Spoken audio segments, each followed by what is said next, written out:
So a few weeks ago, I did a first impression on a brand new release. It wasn't released at that point in time, but then I went on a two-week hiatus, and I went to Macy's and I found out that it had finally been released on August 6th, I believe.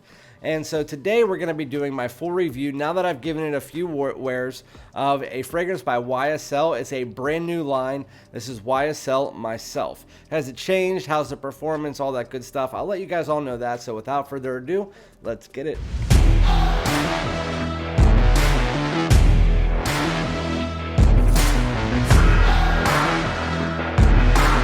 What's going on, my great smelling dudes? Welcome back to my channel. My name is Randy, aka Fragrance Dude, back with another fresh release in the 2023 men's fragrance community.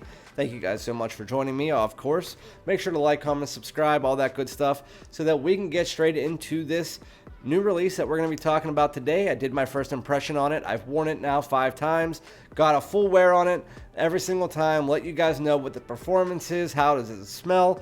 Has my opinions changed from the opening 10 minutes that I did in my first impression? Today we're going to be talking about a brand new line by YSL. This is YSL MYSLF. There's a lot of puns about the damn fragrance, like feeling myself. They should have a flanker called All By Myself, all that good stuff. They kind of set themselves up for that, so it is what it is. I do want to just throw out the note breakdown here that they give you, just because I want to get it out of the way, because really you don't need to really know about the note breakdown outside of the top notes. So with that said, the note breakdown for YSL MYSLF, the top notes are bergamot and green bergamot, mid notes are orange blossom, and the base notes are ambrofix and patchouli. So ambrofix, it's a chemical compound of ambergris. It's biodegradable version of ambergris that is more sustainable for the earth. And it's supposedly gonna be a more amber-centric version of ambergris. It's kind of like a form of ambroxan mixed with ambergris. At least that's what I'm hearing. I just had to look it up. I didn't know what ambrofix was, and it's just a new compound of ambergris that's more sustainable. Anyway, you need to know about the bergamot for about 5 minutes. Outside of that, that ambrofix is kind of just an undertone. It just plays a part in the overall tone of the fragrance, but it's not something that you should just pick up and say, oh, let's say ambrofix. But anyway, when you first spray on myself, oh, let me just do a little rewind, spin it backwards. Whenever I did my first impression for this fragrance, it was the opening 5 to 10 minutes. When I talked about it, I said that it smelled like YSL Y Le Parfum and its base mixed with like Nuit de l'Homme, the cardamom from that, and it had like a L'HOMME EDP feeling to it, mixed together with this sweet tart bergamot in the opening, where it smells like sweet tarts. Then it changed, and so I'll let you guys know where it changed to me from, but I can say this is the best way to really put it.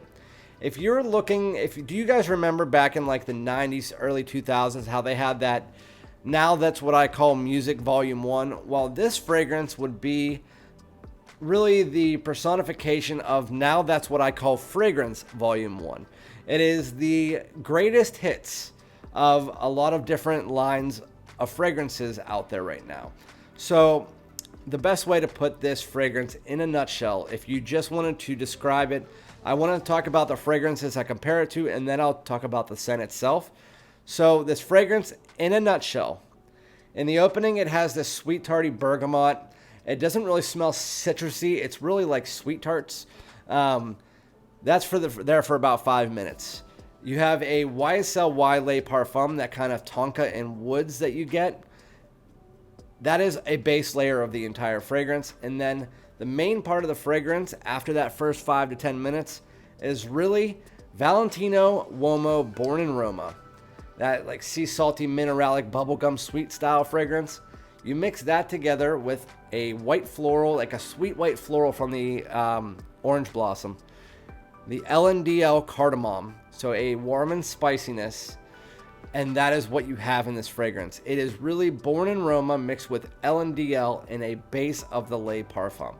That is what I get mostly in this fragrance. Nobody will convince me otherwise, and I swear to God, if you smell LNDL layered together with the original Born in Roma, I tried it the other day. It smells almost so identical, just with a slight floral tinge in the new Myself.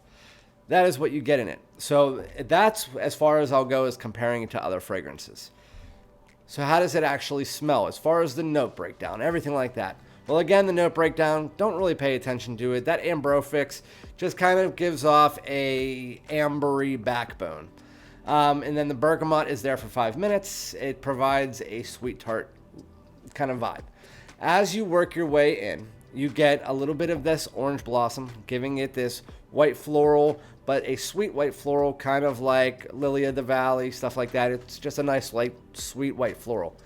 But that is not a heavy part. The ambrofix is not a heavy part. They're all underneath.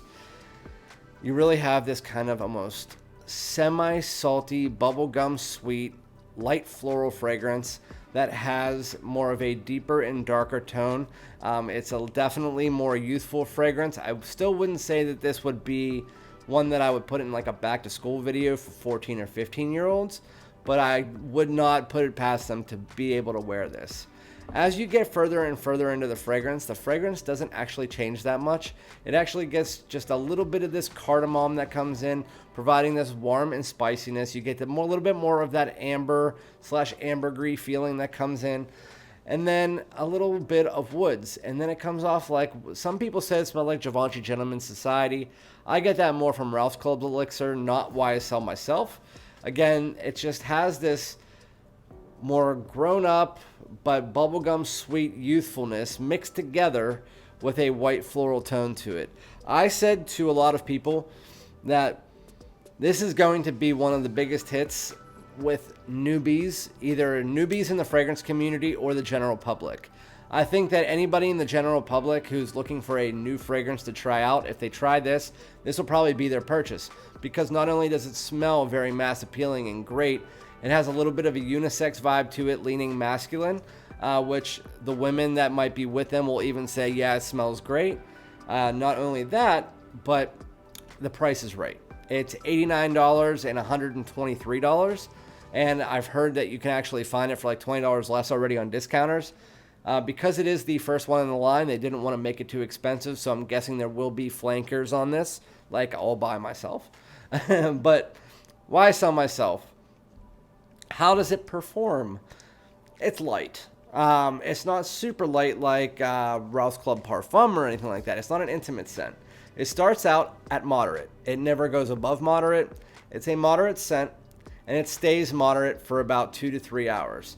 Then it becomes more of a personal bubble, which is about a foot away from your skin. That stays there for about another hour, and then it's a skin scent. This is an Eau de Parfum. And I don't know the sizes it comes in. I'm pretty sure it's 75 and 125, but I don't know. It could be 50 and 100. You'd have to look that up. I probably should have done that. Anyway, overall, you get about 6 hours on this fragrance. I wouldn't say it does much more than that because it is lighter. It does have a freshness to it, but it's more of an all-season wear for sure. This is going to be safe to wear to school, to work, out on a date. It is down the lines of what you would think Y Le Parfum, what that would be used for. I would say this is better in transitional seasons like spring and fall, where it's in between cold and hot, where it's like a little bit warm, but it has the cool days and the warm days. But I think you can wear this all year long. I think it's definitely good for that. Really, again, just picture Valentino born in Roma mixed with the cardamom from LNDL. So it starts out with that sweet tart vibe. It has a little bit of that bubblegum sweetened woods and that little bit of aromatics underneath there. Add in a touch of white floral and an amber backbone for the whole fragrance. And then you have that Le Parfum sitting underneath it. As you get further into the fragrance, that cardamom, that warmth and spiciness that come from the LNDL really pulls in. And it's just a mashup of the greatest hits of a few different fragrance lines. And I think it is absolutely fantastic. I like this fragrance a lot. I would go with an 8 to an 8.5 on this for me personally. I like to flock towards the designer fragrances that are mass appealing. Even if some people might say they're boring or smells like other things out there, I don't care. I mean, to me, of the things it smells like, it's up there with the best and better than, I like this better than LNDL but I've never actually personally loved LNDL myself. I didn't even mean to do that. But YSL myself, really nice. I think in the fragrance community, among most people, it's going to be kind of like middle of the road. Most people who are like the niche snobs and stuff like that, they're going to say that this is a boring fragrance. I'm going to get the comments of, I hate it, it's boring, it smells like other stuff, it's generic. I know I'm going to get those. But again, this is built for mass appeal for the other 99.9% of people buying fragrances, because the fragrance community is so small that we don't even make up like 1% of the sales in the world. It's for the other people. And honestly, I think that this is going to do great among those other people. And it's a great start to the line. I mean, if you look back at this, YSL Y EDT, which just happened to be sitting here, I think that this is on par with the YSL Y EDT as far as being the starter in a line. If not, a little bit better, because it has more of a uniqueness to it. But yeah, really good. But I'm also comparing it to one of the best lines out there, one of the top 3 big blue lines. But let me know what you think about YSL myself. Overall, again, decent performance. I'd say 5 to 6 hours max. A little bit on the lighter side, more moderate, but still nothing terrible, not an intimate scent. It has that sweet tart in the opening. It gets a little bit more warm and spicy. Has an ambery backbone, but it's more of like a sweet, aromatic, slight bubblegum fragrance. Really good. I think that it's one that I'll definitely get some wears out of. And as soon as I'm done with my 15 milliliter decant, I'll be buying a full bottle. But again, let me know what you guys think, whether you hate it, whether you love it, whether you're in the middle. I don't really care. So thank you guys so much. Let me know what you think, and I'll be back with another one. Peace out.